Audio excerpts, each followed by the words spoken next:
السلام علیکم۔ سید سلیمان ندوی ہمارا تیسرا سبق ہے، اس کے مصنف ہیں۔ 1884 میں پیدا ہوئے اور 1953 میں وفات پائی۔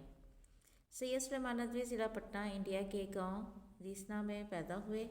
تعلیم دارالعلوم ندوۃ العلماء لکھنؤ سے حاصل کی اور اسی ادارے سے وابستہ اور علمی علامہ شبلی نعمانی کے خاص تلامذہ میں شامل ہو گئے۔ تلامذہ تلمیذ کی جمع ہے، جس کے معنی ہیں شاگرد۔ یہ وہ زمانہ ہے جب مولانا شبلی نعمانی اپنی عظیم تصنیف سیرت النبی ترتیب دے رہے تھے۔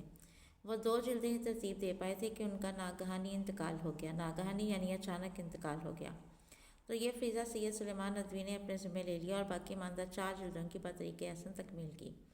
آپ سے مختصر سوال میں یہ پوچھا جا سکتا ہے یا MCQs میں کہ مولانا شبلی نعمانی نے اپنی عظیم تصنیف سیرت النبی کی کتنی جلدیں مرتب کی تھیں؟ تو انہوں نے 2 جلدیں ترتیب دی تھیں اور باقی جو 4 جلدیں ہیں وہ سید سلیمان ندوی نے مکمل کی تھیں۔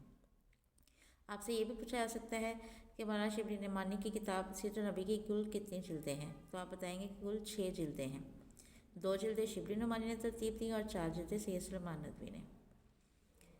ہاں جی، تو سید سلیمان ندوی کو علامہ شبلی نعمانی کی طرح تاریخ، بالخصوص تاریخ عالم اسلام اور ادب سے خاص لگاؤ تھا، چنانچہ انہوں نے سیرت، سوانح، دین اسلام اور زبان و ادب کے موضوعات پر تحقیقی کام کیا۔ علامہ اقبال اور سر راس مسعود کے ہمراہ حکومت افغانستان کی دعوت پر افغانستان گئے اور وہاں کے حالات قلم بند کیے یعنی کہ تحریر کیے، لکھے۔ قیام پاکستان کے بعد کراچی آ گئے۔ حکومت پاکستان نے ان کی علمی اور ادبی خدمات کے اعتراف میں نشان سپاس پیش کیا۔ کراچی میں انتقال کیا۔ ان کی آخری آرامگاہ اسلامیہ کالج کراچی کے عقب میں یعنی پیچھے ایک احاطے میں واقع ہے۔ سید سلیمان ندوی کی تدفین کے وقت شام کے سفیر نے کہا تھا کہ ہم سید سلیمان ندوی کو دفن نہیں کر رہے بلکہ انسائکلوپیڈیا آف اسلام کو دفن کر رہے ہیں۔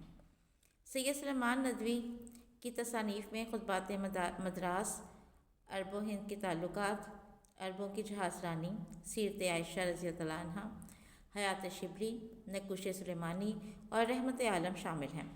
شامل کتاب اقتباس ان کی تصنیف رحمت عالم صلی اللہ علیہ وسلم سے